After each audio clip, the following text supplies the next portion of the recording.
సాక్ష్యం ఏంటి అంటే బ్రతికి ఉన్నామంటే కేవలం ఆయన కృప. ఆయన కృపను బట్టి సంవత్సరానికి దేవుడు అడుగుపెట్టడానికి కృపనిచ్చారు. అదేవిధంగా నాకు నూతన దైవం ఇవ్వడానికి కూడా నేను దినాన్న జరుపుకోవడానికి అదేవిధంగా మన కృపలో భద్రపరిచి వ్యక్తిగత సచివులకి వచ్చి నడిపిస్తున్న దేవాలయం వందనాలు చెల్లించుకుంటున్నాను. అదేవిధంగా నిజంగా అంటే నా జీవితంలో అయితే సంవత్సరం అంతా అసలు నిజంగా ప్రతిరోజు ఒక సాక్ష్యమే. నేను ప్రతి చిన్న విషయాన్ని కూడా ప్రార్థన చేసుకుంటాను. అవన్నీ నా జీవితంలో జరగడం అది జరుగుతూ ఉంటాయి. నిజంగా వెంటనే దేవుడికి కృతజ్ఞతాస్తుతులు చెల్లించుకునే భాగ్యం దేవుడు ఇస్తున్నాడు. అదేవిధంగా చిన్న ప్రార్థన కూడా అది జరిగిన తర్వాత రాసుకోవాలని నేను ఆశపడుతున్నాను. ఆయన చేసిన మేలు నా జీవితంలో అయితే అసలు అన్నీ కాదండి, అసలు ఊహించని రీతిగా నడిపిస్తున్నారు. నేను అయితే లాస్ట్ టైం ఎంటెక్ గురించి మీకు సాక్ష్యం పంచుకున్నాను కదండి. అది మా దగ్గర అంటే ఎంసీఏ డాక్యుమెంట్స్ లేవు. అయినప్పటికీ అవి ఓన్లీ ఉన్న మెమోస్ పైకి సెండ్ చేసినప్పుడు వాళ్ళు దానికి ఓకే అంటే అది వెరిఫై అయినప్పుడు అంతా కంప్లీట్ అయింది, ఓకే అన్నారు. అదే యాక్సిడెంట్గా జరుగుండొచ్చునని నేను అయితే అనుకున్నాను. కానీ నిజంగా దేవుడి కృపను బట్టి నెక్స్ట్ సార్ అన్నారు వెరిఫికేషన్ డైరెక్ట్గా వెళ్ళి ఆ సర్టిఫికేట్స్ చూపించాలమ్మా, అప్పట్లోగా తెచ్చేసుకోండి అని చెప్పారు ఒకసారి. ఇంతవరకు నడిపించావు కదా దేశీయ నువ్వే నడిపించండి అని చెప్పి నేనైతే ఇంకా దానికోసం అమౌంట్ పే చేయాలి. అది ఫీజు రీయింబర్స్మెంట్ వచ్చాక తీసుకోవాలని నేను ఆశపడ్డాను. కానీ నిజంగా దేవుడి కృపను బట్టి వెరిఫికేషన్ కూడా జరిగింది. అసలు ఆ వెరిఫికేషన్ జరిగినప్పుడు ఎంసీఏ సర్టిఫికేట్స్ అడగలేదండి, ఓన్లీ డిగ్రీ సర్టిఫికేట్స్ అడిగారు. అసలు నాకు నిజంగా అదేంటి మేము ఎంసీఏ కదా లాస్ట్ కంప్లీట్ చేసింది అండి, ఇప్పుడు ఎంటెక్ పీజీఏ కదా, ఎంసీఏ కూడా పీజీఏ కదా, ఇంకా ఎంసీఏ అక్కర్లేదు వెరిఫికేషన్కి, ఓన్లీ డిగ్రీ అడిగారు. అసలు మళ్ళీ అసలు కాలేజ్కి వెళ్ళి తీసుకురావాల్సిన అవసరం లేకుండా, డబ్బులు కట్టాల్సిన అవసరం లేకుండా దేవుడు రీతిగా అసలు ఊహించలేని ఆ కార్యాలు అయితే ఎంతో గొప్పగా దేవుడు నడిపిస్తున్నారు. అదేవిధంగా హైవే మేము రోజు అప్ అండ్ డౌన్ కాలేజ్కి వెళ్ళడం కూడా హైవే మీద చాలా అంటే స్పీడ్గానే వెళ్తూ ఉంటాయి కదండి. అసలు సడన్గా బస్సు నేనైతే పడుకునేసరికి సడన్గా బస్సు ఏదో ఫ్రంట్ ఏదో సడన్గా వెళ్తున్నప్పుడు ఫ్రంట్ ఏదో యాక్సిడెంట్ అవ్వడంతో అసలు మా బస్సు గుద్దేయాల్సింది, వెంటనే బ్రేక్ వేశారు. మేమే గుద్దేశామేమో ఎవరినైనా అన్నంతగా మొత్తం స్టూడెంట్స్ అందరూ వచ్చేసారు.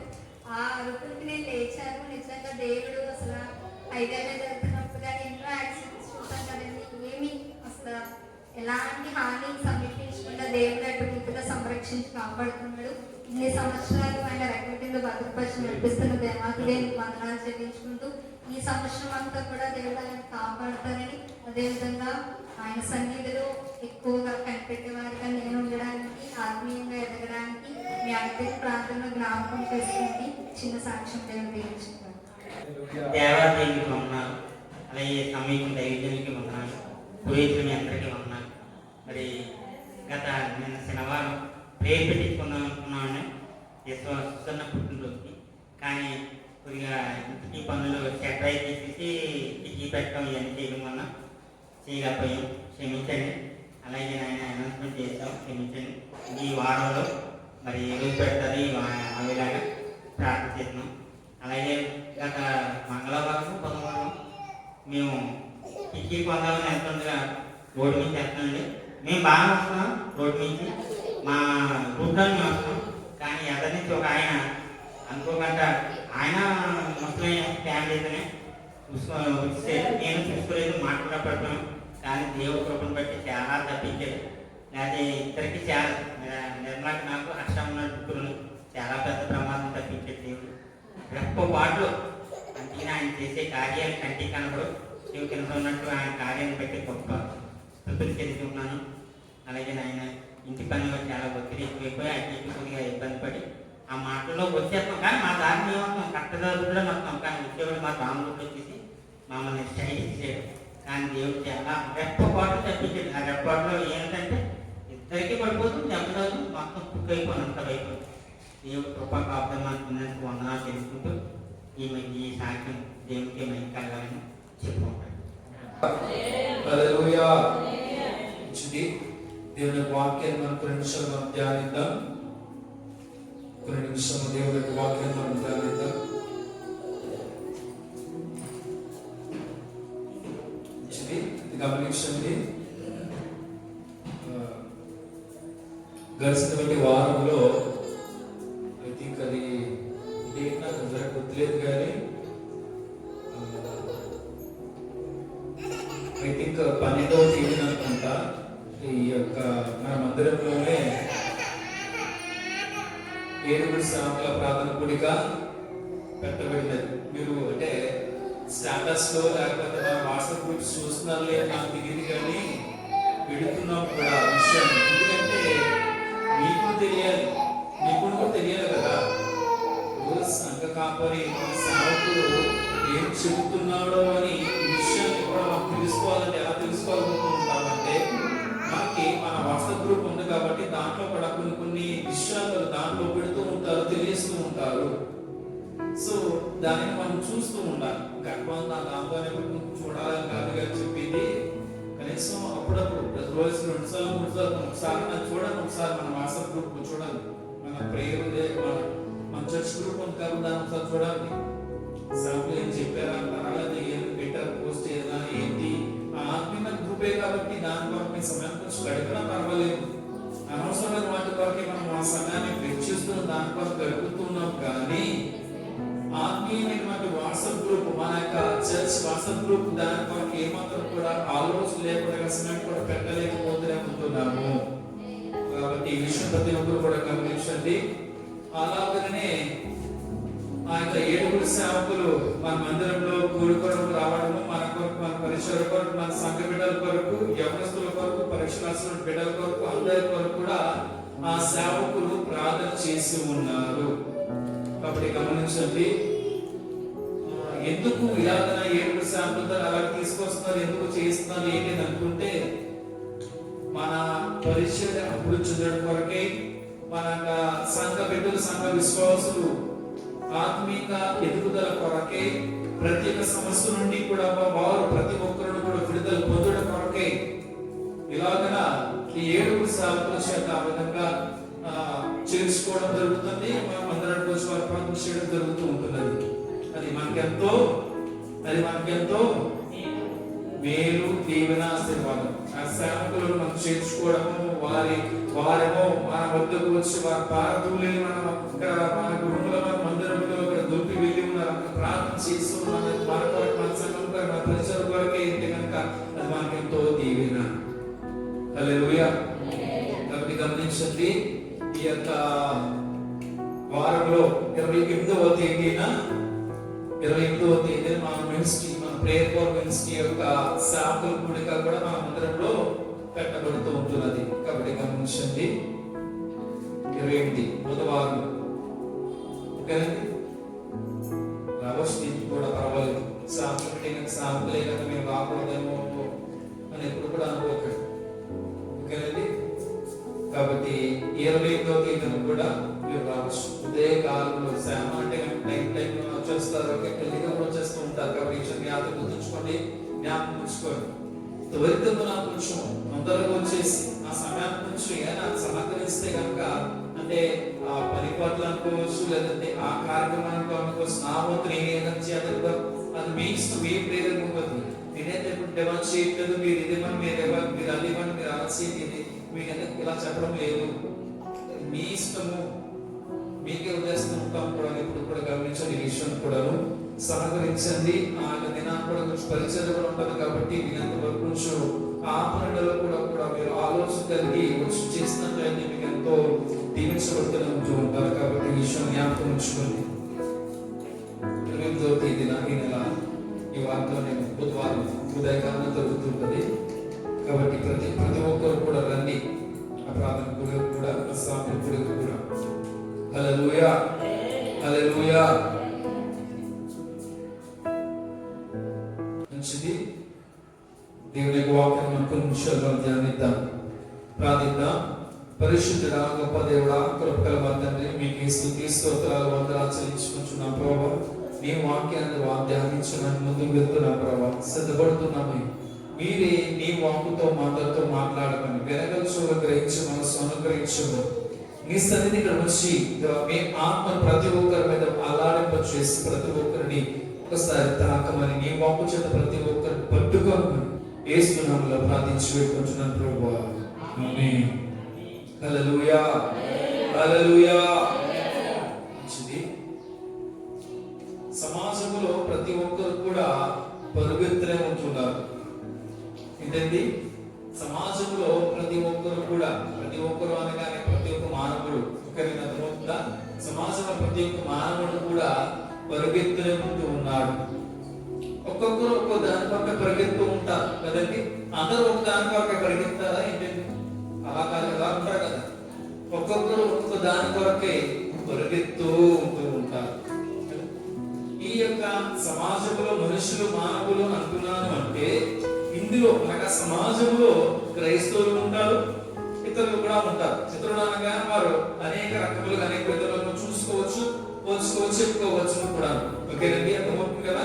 అయితే ఈ సమాజంలో అనేకులు చెప్తున్నారంటే కనుక మన క్రైస్తవులు కూడా ఉన్నారు కాబట్టి, అంటే మన దేవుని బిడ్డలు మనము కూడా అనేక వాటి కొరకై పరిగెత్తునే ఉంటూ ఉన్నారు.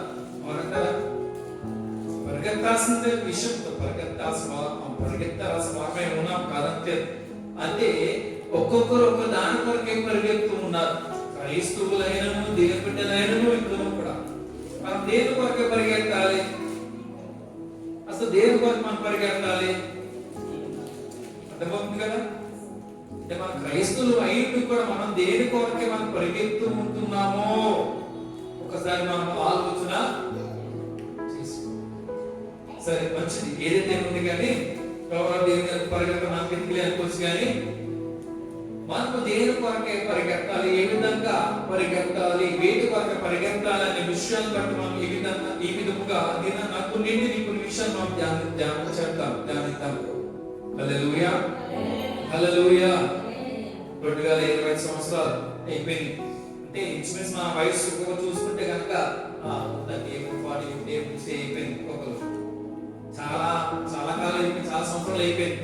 అంటే చాలా కాలం మనం పరిగెత్తి ఉన్నాం కదండి. ఒక్కొక్క సంవత్సరం ఒక్కొక్క విధముగా ఒక్కొక్క రకముగా పరిగెత్తు ఉంటాం.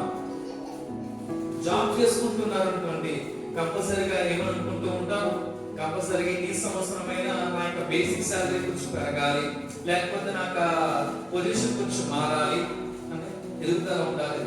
అంటే ఇంకొక ఏంటంటే కనుక ఆ ప్రమోషన్ లిస్ట్ లోకి నా పేరు వెళ్ళాలి, ఆ లిస్ట్ లో నేను ఉండాలి కదా. మంచిగా ఆ యొక్క ఆఫీసర్ దగ్గర లేదంటే మా మేనేజర్ దగ్గర మన ఇంప్రెషన్ సంపాదించుకోవాలి అని మంచి దాని కొరకే, లేదా మంచిగా ఆ పని చేయడం కొరకే మనం పరిగెత్తూ ఉంటూ ఉంటాం. ఇలాగా వర్క్ చేస్తున్న వ్యాపారం అనుకోవచ్చు, వ్యాపారం చేస్తున్నారంటే మంచిగా అభివృద్ధి పథకం నడిపించుకోవాలి, మంచిగా సంపాదించాలి, మంచిగా ఇక అప్పుల బాధ నుంచి విడుదల పొందుకోవాలి అని దాని కొరకు పరిగెత్తూ ఉంటారు కదా. ఉద్యోగం చేస్తున్నాం కాబట్టి మంచిగా దేవుడు అందిస్తున్నాడు, కానీ మనకు వాహనం లేదను, మనకు గృహం లేదను, ఒక్కొక్కరు ఒక్కొక్క విధంగా ఒక్కొక్క దాని కొరకు ఆశపడి దాని కొరకు ఏం చేసుకుంటారండి, పరిగెత్తూ ఉంటారు. డబల్ డ్యూటీస్ ఓవర్లోడ్ అయిపోవడం జరుగుతూనే చేస్తూనే ఉంటూ ఉంటారు కూడా. అయితే ఏదేమైనా ఈ యొక్క ఇప్పుడు వరకు చూసినట్లయితే అనేక సంవత్సరాలు మనం చూసి ఉన్నాం, గడిచి ఉన్నాయి. అనేక సంవత్సరం ఏదో రకములుగా బాధల చేత, కష్టాల చేత బంధింపబడి పీడిపబడి వాటి నుంచి మనం విడుదల పొందుకుంటూనే అలాగనే మనము పరిగెత్తునే అంటే ముందుకు సాగుతూనే ఉంటూ ఉన్నాం కదండి. ఈ 2026 సంవత్సరం మరొక సంవత్సరం దేవుడు మనకు కృప చేత ఇచ్చి ఉన్నాడు కాబట్టి ఈ సంవత్సరమైన మంచిగా బాగుగా మనము పరిగెత్తాలి. ఏ మార్గంలో అయితే జీవ మార్గం, పరిశుద్ధమైన జీవ మార్గం అంతా కూడా పరిగెత్తాలి. అంతేగాని నేను ఆశించినటువంటి, నేను నిశ్చయించుకున్నటువంటి మార్గంలో కాకుండా, అర్థమైందండి. నేను ఎందుకు పదం ఉపయోగిస్తున్నాను అంటే చెప్తున్నానంటే కనుక అది మనకి మనముగా ఒక మార్గం గుండా ఆలోచించి ఆ మార్గం గుండా వెళ్దాం అనుకుంటే కనుక ఏ మాత్రం కూడా ప్రయోజనకరంగా ఎవరికి కూడా ఉండదు. దేవుని యొక్క పరిశుద్ధమైన జీవిత మార్గం ఉండగానే మన పైన సాగించినట్లయితేనే అది మీకు మీ కుటుంబానికి ఎంతగానే సరే అనుకోవచ్చు, ప్రయోజనకరంగా ఆశీర్వాదకరంగా ఉంటది. హల్లెలూయా. సరే, మంచిది. అయితే ఈ 26వ సంవత్సరంలో మనం మంచి బాగా పరిగెత్తాలి. అయితే ఏ విధంగా పరిగెత్తాలి, ఎలా పరిగెత్తాలి అన్న విషయాల గురించి చూస్తున్నాం. కాబట్టి మొదటిగా హెబ్రీయులకు రాసిన పత్రిక 12వ అధ్యాయము, హెబ్రీయులకు రాసిన పత్రిక 12వ అధ్యాయము 1వ వచనము.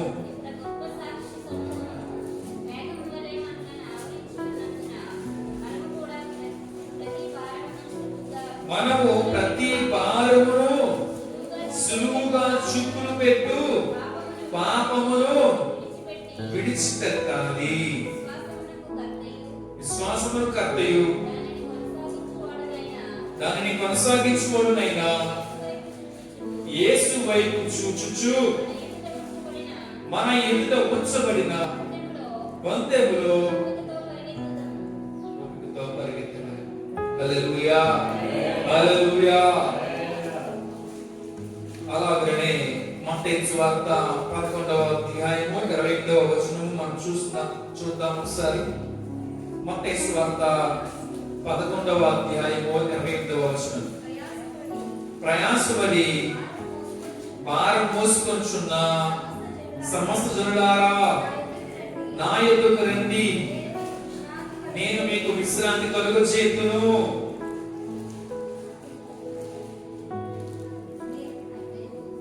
హల్లెలూయా, హల్లెలూయా. అయితే ఈ యొక్క 2 వచనములు మనం చూసినట్లయితే ఈ మొదటి విషయంలో మనం ఏ విధంగా మనం పరిగెత్తాలంటే కనుక మన ప్రతి భారమును కూడా తీసివేసుకొని మనము పరిగెత్తాలి. హల్లెలూయా. భారము కలిగి ఉంటే కూడా మనము పరిగెత్తగలమా? పరిగెత్తలేము.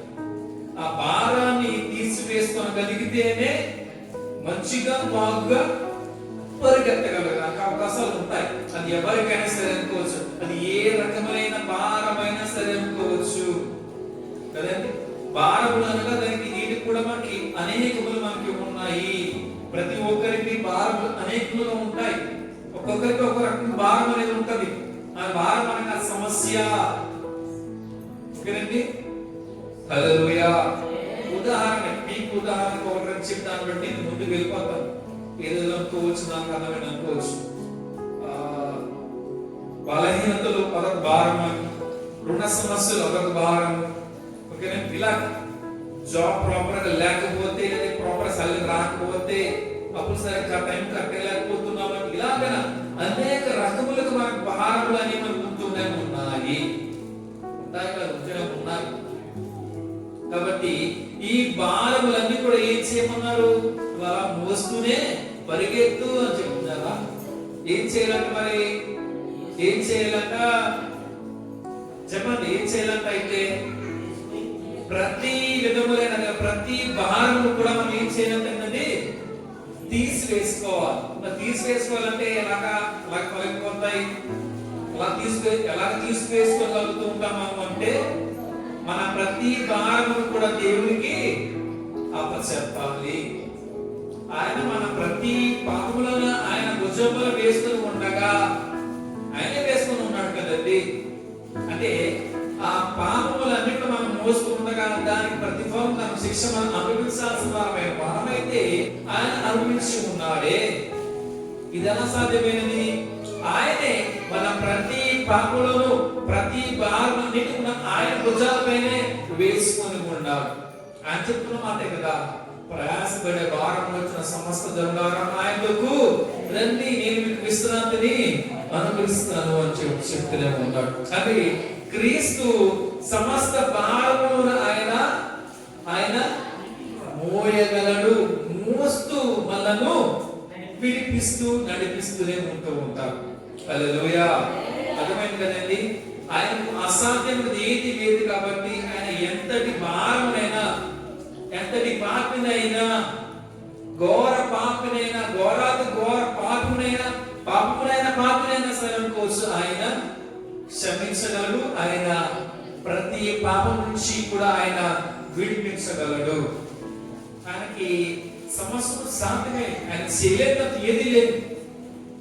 కాబట్టి మనం ఏం చేయాలంటే కనుక మనం ఎదుర్కొంటున్నటువంటి ప్రతి సమస్యను కూడా ప్రభుకి అప్పగించి, ప్రభువా ఈ విధంగా ఉన్నదైన పరిస్థితి ప్రభువా నేను మీకు అప్పగించుకుంటున్నాను, ప్రభువా మీరే ప్రభు చూపించండి అయ్యా, మీరే ఆ అపవాదిగాడితో ఆ సమస్యతో మీరే ప్రభువా వ్యాజ్యమాడండి, యుద్ధం చేయండి, పోరాటం చేయండి అయ్యా, నేను నిలబడలేనయ్యా, నీ సహాయం నాకు కావాలి, నీ తోడు నాకు కావాలి, నువ్వు నాకు కావాలయ్యా అంటూ ఆ బలవంతుని చేతులకు అప్పగించి ఆ బలవంతుని సహాయమును, ఆ బలవంతుని యొక్క తోడును కోరుకుంటూ ముందుకు పొరగట్టడానికి అవకాశాలు మీకు ఉంటాయి.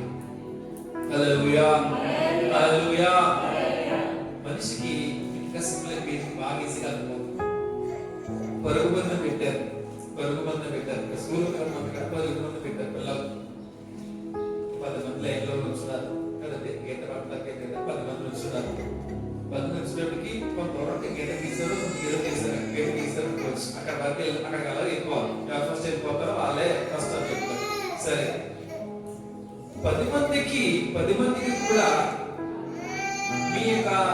మీ యొక్క లగేజ్, మీకు బ్యాగ్స్, వాటర్ బాటిల్స్ క్యారేజ్ పట్టుకొని పరిగెత్తుందంటే కనుక ఎలా చెప్పండి సార్, కష్టతరంగా ఉంటుంది కదా. కొంతమంది పడిపోతారు, పెద్దపడలు కూడా కదా. ఖాళీ బాక్స్ ఖాళీ క్యారేజ్ కాకుండా ఫుడ్ ఉన్నది, ఆ క్యారేజ్ పెట్టి పట్టుకుని రా, మీ బుక్స్ అది కూడా text books, note books, slate ఇవన్నీ కూడా బ్యాగ్ లోనే ఉండాలి, దీకరా అని అన్నారు అనుకోండి. అవన్నీ లగేజ్ అన్ని భుజాన్ని తగిలించుకొని షూలు వేసుకొని ఆ క్యారేజ్ లో పట్టుకుని అన్ని కూడా పరిగెత్తాలంటే కనుక కొన్ని సామాగ్రి పడిపోతూ ఉంటాం. ఆ సామాగ్రి అయితే ఆ లగేజ్ పట్టుకోవడం కాకుండా బిడ్డలు కూడా పడిపోతూ ఉంటారు. ఎందుకు పడిపోతూ ఉంటారు? బరువుగా ఉన్నది కాబట్టి. ఏ విధంగా మనం పరిగెత్తగలుగుతూ ఉంటాం ఈజీగా, సులువుగా అంటే ఆ భారము లేని అలా, ఆ బరువు లేని అలా ఆ పిల్లలు మంచిగా బాగా చకచక దూసిపోతూ ఉంటారు కదా. హల్లెలూయా, హల్లెలూయా. సో ప్రతి విధమైనటువంటి ఆ సులువుగా చిక్కులు పెట్టబట్టి ప్రతి పాపం కూడా మనం విడిచిపెట్టేసి మనం ఏం చేయాలి అక్కడ మంచిగా బాగా దేవుని యొక్క తోడు, దేవుని యొక్క సహాయము, దేవుని యొక్క కాపుదల కోరుకుంటూ మనం ముందుకు సాగాలి. హల్లెలూయా, హల్లెలూయా. 57వ కీర్తన 22వ చరణం.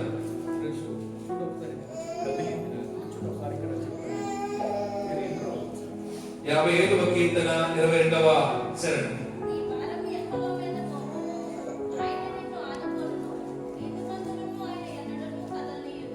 హల్లెలూయా. దేవుడే స్వామి చెప్తూనే ఉన్నారు కదండి, మీ భారమును నాకు అప్పగించండి, మీ భారము నా పైన వేయండి, నాకు అప్పగించండి అని చెప్తూనే ఉన్నారు. నీ భారము యెహోవా మీద మోపుము, ఆయనే నిన్ను ఆదుకొనును. ప్రస్తుతాల్లో సమాజంలో మనము ఎవరైనా సరే ఆదుకునే వారు ఉన్నారా? ఆదుకునే వారు కనబడుతున్నారా?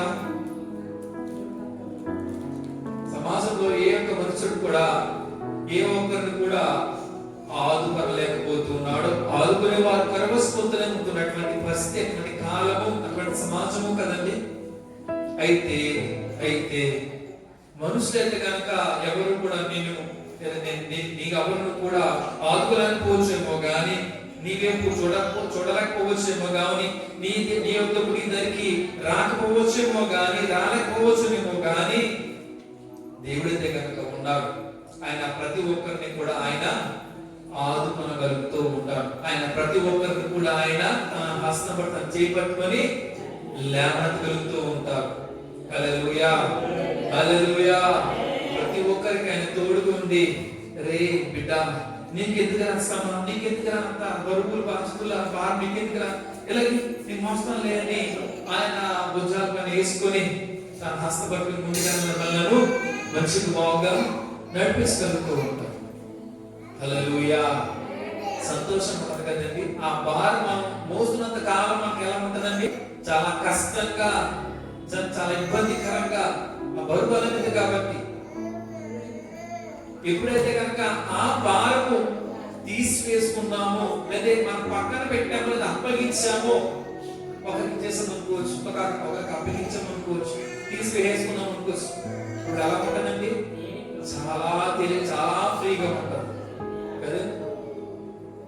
అందుకనే మీ యొక్క భారాలు అన్నిటినీ కూడా దేవుడికి అప్పగించాలి. అర్థమైంది కదా? సులువుగా చేయొచ్చు. ఏంటంటే పాపం సులువుగా ఒక చేయడం చాలా ఈజీగా ఉంటుంది.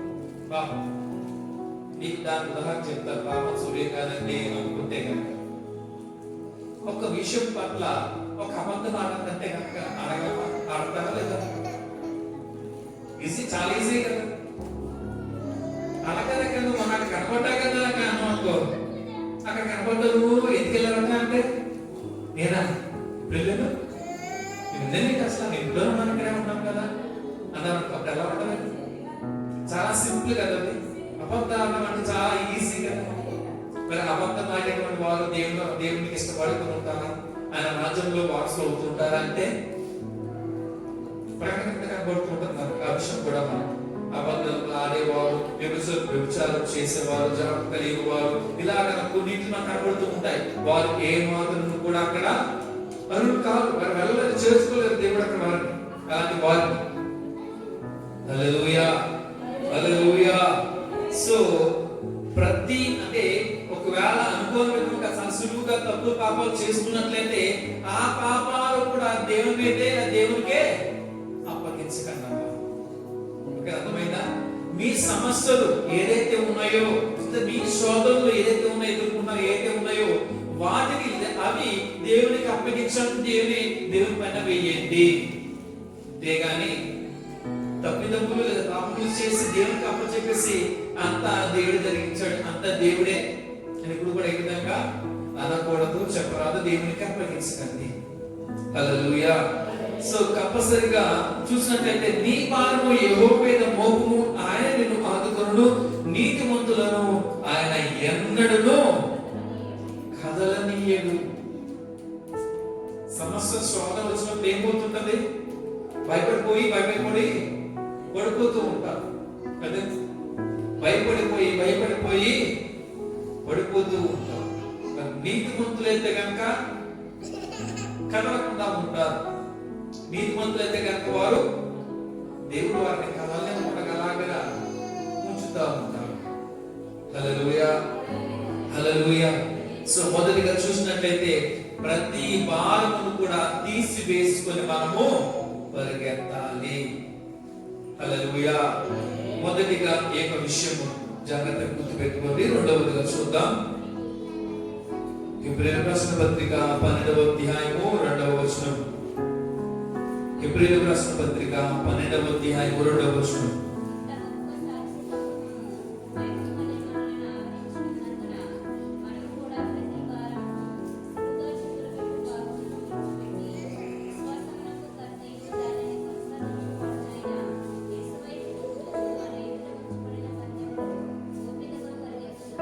హల్లెలూయా, హల్లెలూయా. రెండవగా చూసినట్లయితే కనుక సామెతల గ్రంథం 21వ అధ్యాయము 11వ వచనం. సామెతల గ్రంథము 21వ అధ్యాయము 11వ వచనం.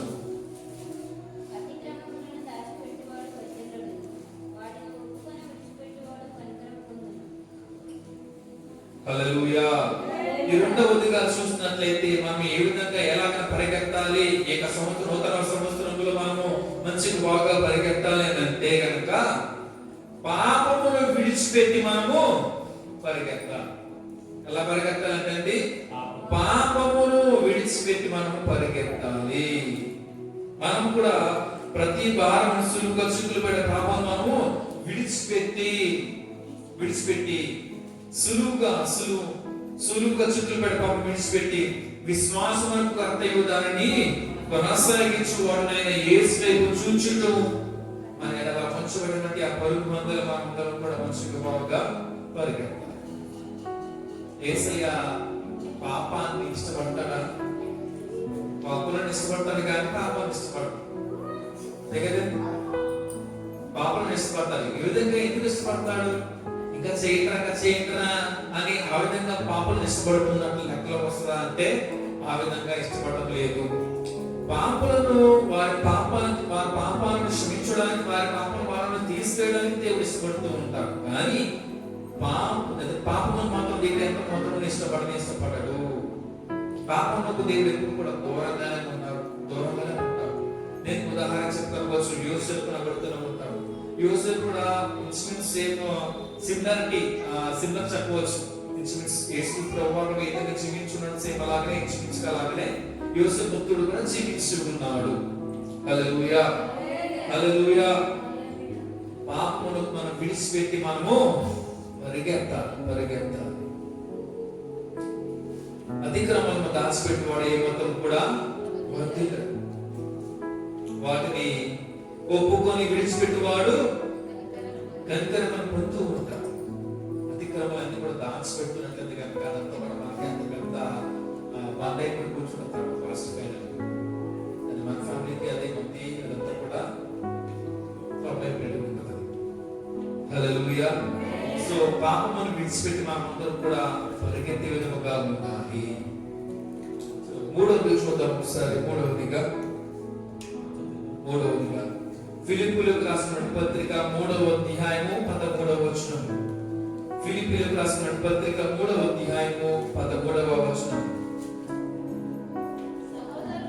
సహోదరులారా, నేను ఇదివరకే పట్టుకొని ఉన్నానని తలంచుకొనను. అయితే ఒకటి చేయుచున్నాను, వెనక ఉన్నవి మరచి ముందున్న వాటి కొరకే వేగిరపడుచు పరిగెత్తాలి. హల్లెలూయా, హల్లెలూయా.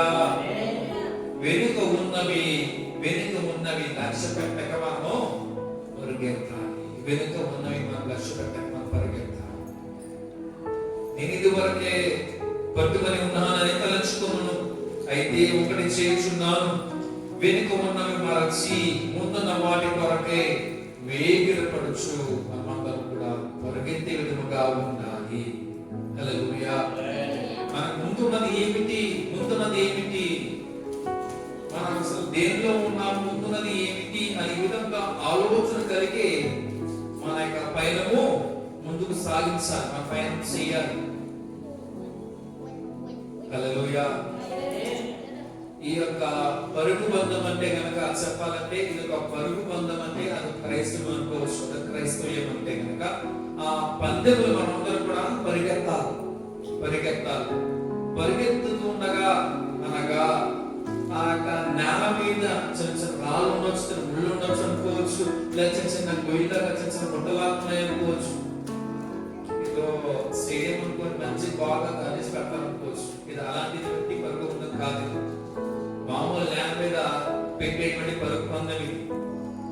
అర్థమవుతుందని మీకు ఇది క్రైస్తవ్యం అంటే కనుక ఇది పరుగు పందెము.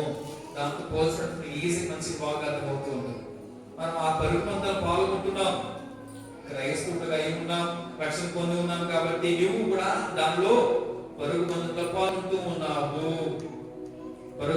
పాల్గొంటున్నావు అంటే కనుక దేని కొరకే నువ్వు పాల్గొంటావు, దేని కొరకు నువ్వు పరిగెత్తూ ఉంటావు అంటే ఆ యొక్క కప్పు కోసం కదండి. ఆ number 1 place, number 1 rank, number 1 spot రావడం కోసమే అయితే కనుక పరిగెత్తున్నావు, పాల్గొంటూ ఉన్నావు.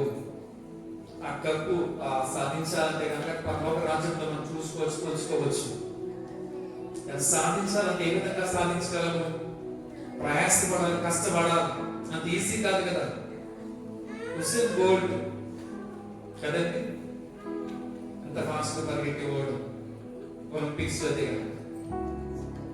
ఎంతో శ్రమపడ్డాడు, ఎంతో కష్టపడాడు కాబట్టి, ఎంతో ప్రయాసపడ్డాడు కాబట్టి ఎన్నో బంగారు పథకాలు సాధించాడు. అది 100 మీటర్లు 200 మీటర్లు కూడా. హల్లెలూయా. మరి మనం కూడా ఏం చేయాలంటారు? మనం కూడా శ్రమ పడాలి. పరిగెత్తడానికి మనం ఏం చేయాలి? ముందు శ్రమ పడాలి, స్టామినా ఉండాలి. మనం అంటే నిలబడి పరిగెత్తడానికి అటువంటి ఆరోగ్యం మనకు ఉండాలి. పక్కన చిరుపల్లి అనుకోవచ్చు, పరిగెత్తున్నా బాగా ఫాస్ట్ పరిగెత్తదు, దాన్ని మనం జయించాలంటే కనుక మనం ఎలా జయించాలి? మంచిగా బాగా పరిగెత్తాలంటే ఎలాగంటే మనం ఎంతగానో శ్రమ పడితేనే, ఎంతగానో కష్టపడితేనే కానీ జయించలేదు. హల్లెలూయా, హల్లెలూయా. ఆ నేల చూసినట్లయితే కనుక ముళ్ళు, రాళ్ళు, ఇవన్నీ కూడా ఈ శ్రమలు లేదా ఆటంకములు మన క్రైస్తవ్యానికి, ఇవన్నీ కూడా మనకి శ్రమలు లేదా ఆటంకములు, అడ్డులు, ఆటంకములు, శ్రమలు, శోధన అనుకోవచ్చు. వాటినన్నిటిని మనం ఎదుర్కొంటూనే పరిగెత్తితేనే విషయములు పొందుకోగలుగుతూ ఉంటాం. వాటిని ఎదుర్కొనకుండా విజయం చూడగలుగుతూ ఉంటామంటే కష్టం. హల్లెలూయా, హల్లెలూయా. చెప్పాను కదా, క్రైస్తవం అంటే ఏదో పొరుగు బంధం అంటే మామూలు నేల మీద పెడుతున్నట్లయితే కనుక కష్టంగా, అలాంటిదే క్రైస్తవం అంటే కనుక మనకి. అందుకనే క్రైస్తవులకి ఎక్కువగా సమస్యలు, శోధనలు మీకు ఎక్కువగా ఉంటాయండి, ఎక్కువగా వస్తాయి అంటారు కదా, ఇలాగ అంటూ ఉండొచ్చు మనతోటి. హల్లెలూయా, హల్లెలూయా.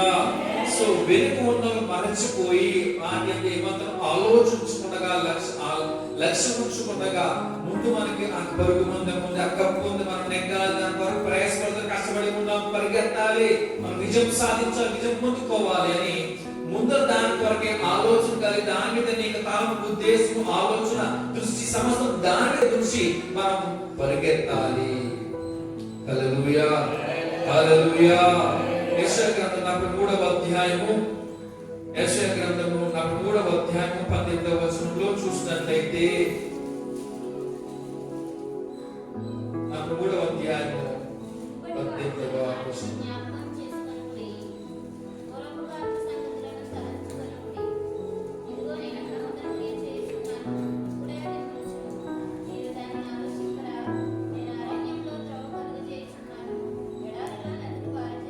హల్లెలూయా, హల్లెలూయా. మునుపటి వాటిని జ్ఞాపకం చేసుకొనకుడి, పూర్వపు కాలపు సంగతులను తలంచుకొనకుడి. ఇదిగో నేను ఒక నూతన క్రియ చేయుచున్నాను, ఇప్పుడే అది మొలుచును, మీరు దాన్ని. హల్లెలూయా. నేను అరణ్యములో త్రోవ కలుగజేసి ఉన్నాను, ఎడారిలో నదులు పారజేయచ్చు ఉన్నాను. హల్లెలూయా. ఆయన తలంచుకొనగా ఏదైనా సరే చేయగలడు, ఎవరికైనా సరే చేయగలుగుతూనే ఉంటాడు. కాబట్టి ముందర వాటి వరకు మనకు కూడా ఆలోచన కలిగి దాని అనే దృష్టి పెట్టి మనం పరిగెత్తే విధంగా ఉండాలి. జరిగిపోయిన వాటిలో లేదా గతంలో మనం జ్ఞాపకం చేసుకుని గుర్తు చేసుకుని పరిగెత్తలేము, ముందుకు సాగలేము. అపవాది గారి మనలను ఎక్కువ నెట్టివేయాలను, లేకపోతే దేవుని నుండి మంచి బంధం కలిగి ఉన్నా కానీ దాన్ని చరపాలను, తెంచాలను ఆలోచన కలిగి ఉంటూనే ఉంటాడు. వాడి పని అదే ఉన్నది కాబట్టి వాడు ఆడటం ఆ విధంగానే పనులు చేస్తూనే ఉంటాడు. కాబట్టి అయితే పలానా సంవత్సరంలో, అనగా నువ్వు రక్షణ పొందక మునుపు పలానా సంవత్సరంలో నేను ఈ విధంగా ఈ తప్పిదం చేశానే, నేను పాపం చేశానే అని అపవాది నీకు జ్ఞాపకం చేస్తూనే ఉంటూ ఉంటాడు. నీ జ్ఞాపకం చేస్తూనే ఉంటూ ఉంటాడు. ఆ రోజులోనే బాగుంటారా బాబు అన్న ఫీలింగ్, అన్న ఆలోచన కలుగు చేస్తూ ఉంటాడు. అటువంటి జ్ఞాపకం నీకేమాత్రం కూడా గుర్తించుకోనకుండా, జ్ఞాపకించుకోనకుండా ఆ యొక్క సాతాను గడు గురి చేస్తూనే ఉంటాడు. కాబట్టి నువ్వు వాటిని బంధించాలి. ఆ సమయంలో ఆ క్షణములా నువ్వు బంధిస్తూ ప్రార్థన చేసినట్లయితే నీకు మళ్ళా జ్ఞాపకం రాకుండా ఉంచుతూ ఉంటాడు దేవుడు. హల్లెలూయా, హల్లెలూయా. నువ్వు మరలా కనుక జ్ఞాపకం చేసుకున్నట్లయితే కనుక మరలా తిరిగి దాన్ని చేయడానికి ఇష్టపడతావేమో అని అక్కడ అపవాది ఆ విధంగా నీకు ఆలోచన కలుగు చేస్తూ జ్ఞాపకం చేస్తూనే ఉంటూ ఉంటావు. అనగా నువ్వు దేవునికి మరలా నువ్వు వ్యతిరేకంగా అయిపోతూ, దేవునికి దూరంగా అయిపోతూ ఉంటావు పాపం చేస్తున్నట్లయితే. హల్లెలూయా. సో ఈ మునుపటివి గతించినవి అన్ని కూడా మనం మరచిపోయి, పూర్వపు కాపు సంగతులను మనం మరచిపోయి విడిచిపెట్టేసి అవన్నీ కూడా కాల్చివేసుకోవాలి, ఎందుకు కూడా తీసివేసుకోవాలి. జ్ఞాపకం గుర్తించుకోవడం కాదు. ఒక వ్యక్తితో అంటే నేను కుటుంబంతో ఒక మంచి మంచి మంచి విషయాలు మనం జ్ఞాపకం ఉంటాం. దాన్ని స్వీట్ మెమరీస్ ఉంటూ ఉంటాం. మంచి మంచి వాటిని జ్ఞాపకం చేసుకుంటూ గుర్తు చేసుకుంటున్నట్లయితే మంచిదే బాగుంటది. కానీ పాపాత్మ జ్ఞాపకం చేసుకున్నట్లయితే కనుక అది మంచిదా? జ్ఞాపకం చేసుకోవచ్చా అంటే కనుక ఎంత మాత్రం సరే జ్ఞాపకం చేసుకోకూడదు. దేవుడు వాటిని క్షమించాడు, కడిగి వేసి తీసివేశాడు. కాబట్టి మళ్ళా తిరిగి జ్ఞాపకం చేసుకుంటున్నామంటే కనుక అప్పట్లో నీరు అంటరైపోయాడు. మళ్ళా తిరిగి నువ్వు పాపం చేయడానికి ఇష్టపడుతున్నావు, కోరుకుంటున్నావు. కాబట్టి నువ్వు దేవుడికి దూరం అయిపోతూ ఉంటావు. ఈ విషయాన్ని కూడా జ్ఞాపకం ఉంచుకొని దేవుడికి దూరంగా అవ్వకండి. కాబట్టి వెనుక ఉన్నవి అన్నిటిని మరచిపోయి వాటిని ఏమాత్రం లక్ష్య పెట్టకుండా మనము పరిగెత్తాలి.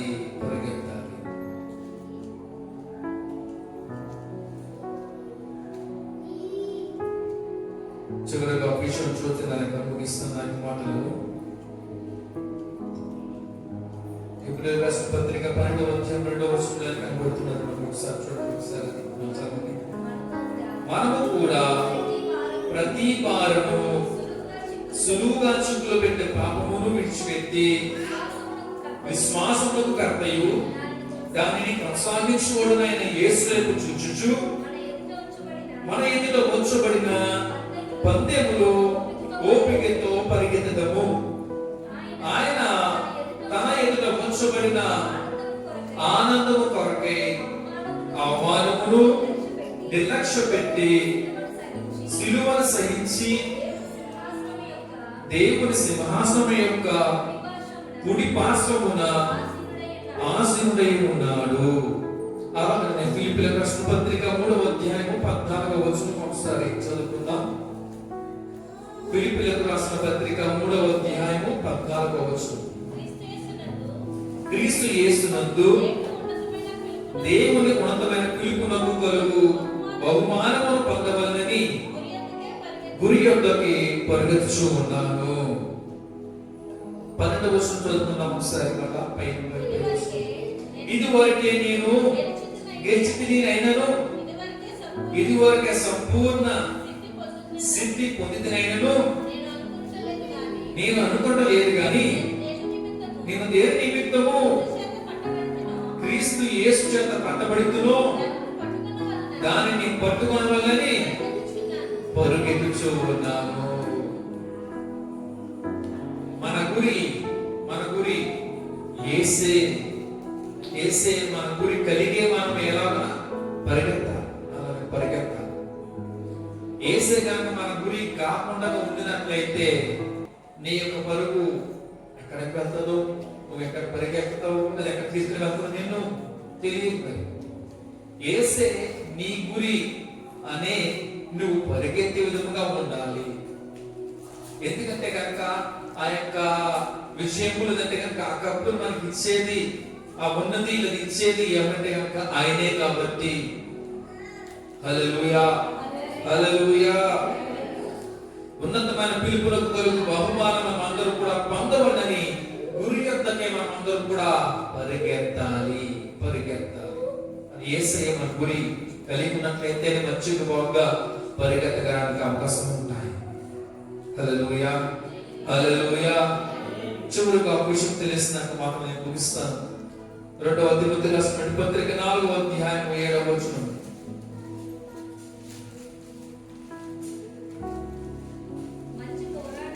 మంచి పోరాటం పోరాడి తిని నా పరుగు కడముట్టించి తిని విశ్వాసము కాపాడుకుంటుని ఇక మీదట నా కొరకు నీతి కిరీటం ఉంచబడి ఉన్నది.